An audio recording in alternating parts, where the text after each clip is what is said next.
Olá, meu nome é Renata Pinotti. Hoje eu quero conversar com você sobre uma experiência pessoal que eu tive com relação ao que é ajudar o outro.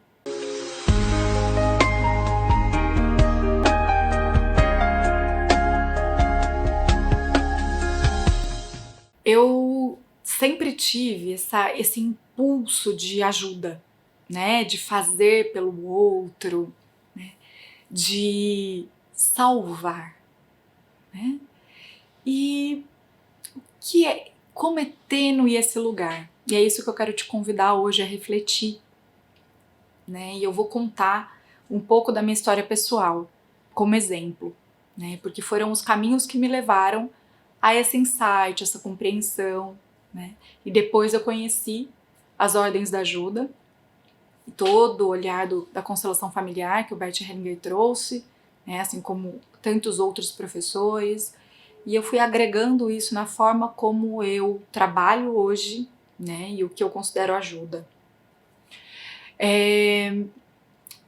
Na minha adolescência, assim, eu achava que, até pela minha formação moral cristã, eu fui muito para esse tipo de ajuda, né? Para caridade. Eu achava que a gente realmente tinha que fazer muita coisa e eu tinha esse impulso dentro de mim. Um pouco mais velha, já na fase do começo da faculdade, com meus 18, 19 anos, eu queria muito, assim, ir para a África, né, ajudar realmente pessoas que estavam em condições mais precárias de sobrevivência. E comecei a mandar meu currículo para vários lugares. Um pouco depois, engraçado que eu nunca tive nenhuma resposta, né? Não recebi a resposta dos meus currículos. Aí, de um tempo depois, eu descobri uma amiga que estava indo em missão para a África e eu achava aquilo sensacional, né? E aí depois eu fiquei um tempo trabalhando, ajudando, servindo, né, em instituições. Então eu morava em São Paulo e fazia sopa, levava sopa na Cracolândia, né? E aí teve uma época que eu também ajudei no Natal, então a gente levava, né, algumas lembrancinhas, assim, chocolate quente, né, panetone no Natal. E teve uma vez que algumas pessoas ficaram um pouco hostis, né, que a gente estava lá. E cortaram a luz. Então era noite, né, a gente estava lá distribuindo alguns alimentos e cortaram a luz. E eu parei para refletir assim, por que a hostilidade? Por que algumas pessoas ficam hostis a esse tipo de ajuda, né? E eu percebi isso às vezes quando ia levar sopa, e a gente preparava a sopa durante o dia e depois ia levar. Mas sabe quando aqui eu não sentia que eu estava fazendo algo bom de fato? Que eu estava fazendo, mas parece que não era algo que estava me suprindo de verdade, ou estava sentindo que estava suprindo o outro. E eu só observei. Fiquei só observando, continuei fazendo e fiquei observando, né? Aí eu visitava alguns asilos, né? Ia conversar com alguns idosos. E eu continuei fazendo essas ações, mas algo dentro de mim me dizia que eu não estava no caminho certo. Mas eu não sabia por quê. E aí eu também fui percebendo que algumas pessoas, né, quando iam receber os alimentos, achavam que era meio que obrigação eu estar fazendo aquilo. E algumas pessoas que também estavam ali comigo começavam a falar: nossa, olha, a pessoa nem quis aquilo que a gente veio oferecer, né? Ah, a gente veio aqui trazer a sopa, mas a pessoa nem quis tomar a sopa. Aí eu fiquei só observando, né? Mas por que também que a pessoa deveria querer, né? Por que ele é obrigado a querer essa sopa? Eu não perguntei pra ele se ele queria tomar sopa, né? Eu não tenho vontade de tomar sopa todo dia. Eu adoro sopa, mas não é todo dia que eu quero tomar sopa. Por que ele tem que querer a sopa só porque eu tô trazendo? E aí eu comecei a pensar nisso. Às vezes eu tô já passando né, partindo da premissa que ele tá com fome e tem que aceitar o que eu quero. E se ele não tiver com fome? E se ele tiver com fome de outra coisa? Se essa pessoa tá precisando de outra coisa? A gente não veio aqui perguntar o que eles realmente precisam. E aí eu comecei a entender um pouco da hostilidade. Quem sou eu pra estar aqui dizendo que essas pessoas precisam como se eles tivessem que aceitar aquilo que eu tô dando? E aí eu comecei a refletir sobre o que realmente é caridade. O que realmente é ajudar o outro. Muitas vezes a gente se coloca num lugar de ajudar porque é importante pra mim. Eu tava me sentindo útil fazendo algo. E eu comecei a ver a culpa que eu sentia de ter uma vida mais favorável, de ter mais. Como estava sendo difícil pra mim. Como é difícil sustentar, às vezes, o merecimento de ter uma condição melhor. E o que estava me movendo era culpa. Culpa de ter um tanto mais. Como se eu tivesse que dividir com as pessoas o que eu tinha. Então eu precisava daquilo. E tudo bem. Que aí eu posso fazer, com consciência. A partir do momento que eu tenho consciência de que eu tô aqui por mim, porque eu tô me sentindo útil, tá me trazendo uma razão de existir também. Então eu tenho uma troca. Eu tô de igual com o outro. Eu não sou superior. Mas muitas vezes, quando a gente se coloca nessa ajuda sem consciência, sem ter consciência do quanto isso também é importante pra mim, eu me coloco numa postura superior. Ai, coitado de você. Ai, tadinho, olha, não tem nem o que comer. Então eu vim aqui, olha, tirei a minha vida, saí da minha vida, tirei o meu momento de lazer, ao invés de eu estar assistindo um filme nesse momento, eu tô aqui pra fazer isso por você. Então você é obrigado a aceitar o que eu tô dando. Entende o lugar? Que pode escorregar num lugar muito arrogante, mesmo com as melhores intenções. E às vezes, né, eu falo que algumas pessoas que estão nas ruas podem estar até com overdose de sopa, já parou pra pensar? Tanto de gente que entrega hoje em dia. Eles já sabem até os endereços, onde tem a mais gostosa, mais quentinha, né? Onde tem o pessoal mais legal. Porque tem bastante gente fazendo isso. Porque todas as pessoas precisam. Todas as pessoas precisam. Principalmente as que estão doando. Essa foi a sacada que me veio, assim, do quanto a gente também precisa disso. E aí a gente pode fazer isso de um lugar mais humilde, onde tem troca. A ajuda como troca, ela é maravilhosa, porque ela nos conecta. E a dor das pessoas, se a gente tirar a historinha pessoal, é sempre a mesma. O mais milionário, os extremos eles se tocam, eles são muito próximos. Às vezes as pessoas mais ricas, mais milionárias, têm a mesma dor daquelas que não têm nada. E aí quando elas se encontram nesse lugar, elas se olham nos olhos e elas podem enxergar a dor real que elas carregam dentro de si. Que não tem a ver com coisas materiais. É muito mais profundo que isso. Então essa troca, ela é muito valiosa. Agora, a salvação, aí pode ser um lugar perigoso. Porque quando eu tenho pena de alguém, acho que eu posso salvar uma pessoa, né? Isso pode me arremessar para um lugar muito arrogante de ajuda, muito prepotente, né? Porque quando eu tenho pena, por exemplo, se eu falar isso pra você, coitado de você, tadinho de você, você não vai conseguir. Deixa que eu faço por você. Nossa, coitado, olha a sua vida. Você se sente como? Mais forte ou mais fraco? Mais fraco, né?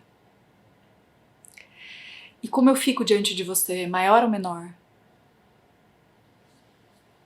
Maior. Então, né? Já estufa o peito, já sobe o queixo. E isso já me coloca automaticamente numa condição como se eu fosse melhor que você, como se minha vida fosse melhor que a sua. Será? Por quê? Porque talvez eu tenha uma condição material melhor? Mas quem disse?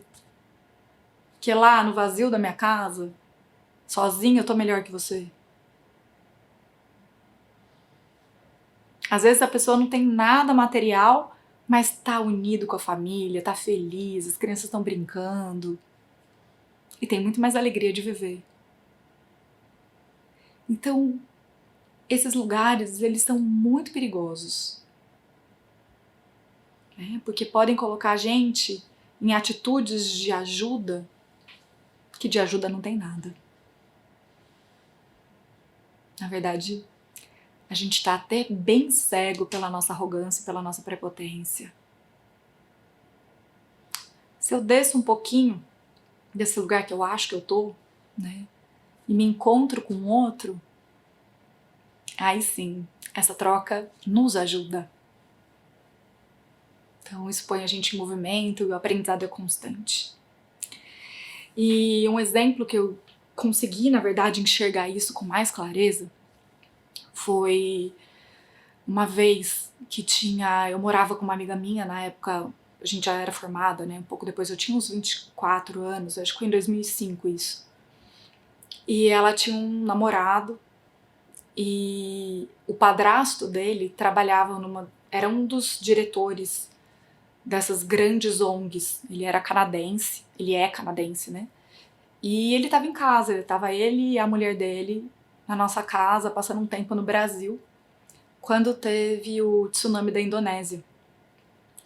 E aí ligaram pra ele, tipo, olha, você vai ter que vir pra Indonésia, né? Então chamaram ele de emergência, assim, então ele ia ter que interromper as férias, né, pra ir pra Indonésia. Imagina, eu na época eu falei, uau, que máximo! Te chamaram pra ir pra Indonésia, ajudar as pessoas. Parecia que eu tava assistindo, assim, né, o telefone do Superman, né? Depois a capinha vai lá salvar as pessoas do tsunami. E aí a mãe desse amigo, ela sentou comigo, olhou no meu olho e falou assim, Renata, o que você tá achando que é isso? Você tá achando que isso é um glamour? Você tá achando que isso é maravilhoso? Não é nada disso. Esses lugares são bem difíceis, né? Tem muitas coisas, como eu posso dizer? Tem muito suborno, né? Não é esse mar de rosas. E ela falou assim, sabe por que os homens precisam ser casados para poder trabalhar nessas empresas? Que tem muita prostituição. Sabe por que mulher não pode ir sozinha? É perigoso ir sozinha? Para trabalhar nessas ações, para essas ONGs? Talvez por isso você nunca conseguiu? Por uma proteção divina? Porque tem muito estupro. Tem muita violência. Quando a gente chega, é impressionante como as pessoas do local nos agridem. Isso me chamou muita atenção. Porque eu lembrei da cena quando eu tava na Cracolândia no Natal, à noite, e cortaram a luz. Porque me veio essa sensação de hostilidade. E eu falei, mas por que tem tanto estupro? Por que as pessoas vêm estuprar quem tá ajudando? Ela falou, eu não sei. Mas não é um mar de rosas. Não é dessa forma como você tá vendo, né? Como, uau, estamos indo salvar as pessoas que estão precisando de ajuda. E isso ficou dentro de mim. Depois de um tempo, veio o terremoto do Haiti. E aí eu vi acontecer essa dinâmica, né? Eu tive uns amigos que foram para lá ajudar, né? E um amigo meu, alguns anos depois, me falou que ele chegou lá, estava ajudando a construir a casa das pessoas, e os donos das casas estavam sentados de braço cruzado com raiva, né? E ele até perguntou: por que você tá com raiva, né, de mim? Eu vim aqui te ajudar. E aí eu fiquei prestando atenção por que as pessoas se sentiam invadidas, né? Porque elas estavam com raiva. Elas não estavam se sentindo agradecidas. E aí eu vi o que aconteceu no próprio Haiti. Quando chegaram todas as ONGs, as organizações lá, eles começaram a enterrar os mortos, né? Por uma questão de saneamento básico. Só que a cultura deles era velar os mortos por 10 dias, se não me engano.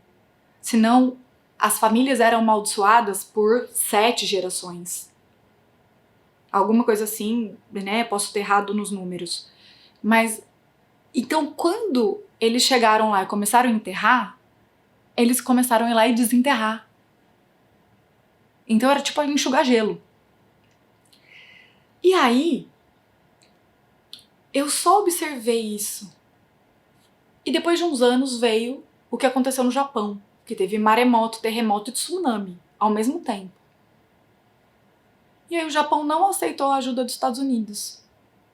E não deixou ONGs de fora entrarem para ajudar. Eles agradeceram, falaram: pode deixar, a gente vai se ajudar. Nesse episódio da Indonésia, eu perguntei como eu poderia ajudar. Eles falaram assim: cuidado para ajudar com dinheiro. A maioria do dinheiro que vai para essas grandes organizações é para pagar os diretores, os grandes, né? Pouco realmente chega no local. Se for doar dinheiro, dá para as menores. E aí, eu depois vi o que aconteceu no Japão, né? E alguns brasileiros que estavam lá, isso chegou, né, no meu ouvido, que eles começaram a se ajudar entre si no Japão e não aceitaram ajuda de fora. E eles começaram a doar dinheiro entre eles. E aí um brasileiro perguntou, falou assim: nossa, mas o dinheiro realmente chega nas pessoas que estão precisando? E aí um japonês, né, de lá, falou assim: por que não chegaria? Porque alguém ia se aproveitar dessa situação para pegar um dinheiro para si. Então nem se cogita que essa ajuda não vai chegar. Porque é um outro desenvolvimento moral, né? Onde eles aprenderam a se unir. E o que fez, o que capacitou, né, os japoneses como nação? Eu não posso falar de um lugar que eu sei, né? Porque eu não faço parte dessa cultura, nunca vivi no Japão. Só que o que eu observei foi que a dor e a dificuldade, né, diante da dor e da dificuldade, eles aprenderam a crescer com isso. Eles se uniram, né? O Japão virou uma grande potência após a Segunda Guerra Mundial, após Hiroshima e Nagasaki, além de ser um povo muito antigo, né? Mas eles aprenderam a se reconstruir diante da dificuldade. Eles se reergueram e reconstruíram a dignidade deles. O Haiti tá quase igual até hoje. Eles ainda não conseguiram se reerguer. Eles ainda não conseguiram tomar a força de aprender com aquela dor. Porque toda hora entrou alguém ali para intervir, achando que estava ajudando, mas que em nenhum momento perguntou para aquelas pessoas: qual é a sua dor? Né? Quantos mortos você está enterrando? Quantas pessoas você perdeu? O que você perdeu? O que eu posso te ajudar? Você quer a minha ajuda ou não? Porque não adianta eu ter algo para dar. Se a pessoa não quer o que eu tenho para oferecer, eu não estou ajudando. Talvez ela precise nesse momento só chorar. De alguém que a escute, que dê a mão para ela, que fique ali em silêncio. Porque é muito doloroso você perder tudo.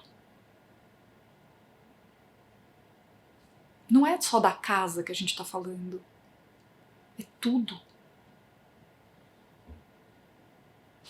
Então, quem realmente ajuda o outro?